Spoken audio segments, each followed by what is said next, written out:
मेरा नाम मोहम्मद शफीक है जी। मेरे वालिद का नाम मोहम्मद हनीफ है। मैं हल्फन बयान दे रहा जी। मैं ना कोई वारदात पहले की है ना मैं अगा करनी है। मेरे तो नजायज़ पहले भी परचे पाए गए न। मैनू तंग किया गया जी।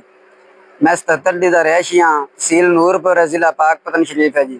लिहाजा मेरे तो मेहरबानी की जाए। मैं माड़ा बंदा DPO Pakpattan RPO Sahiwal IG Punjab ने मेरे रिक्वेस्ट है कि जनाब मेरा तो मेहरबानी की जाए। मेरा रिकॉर्ड खत्म कराया जाए।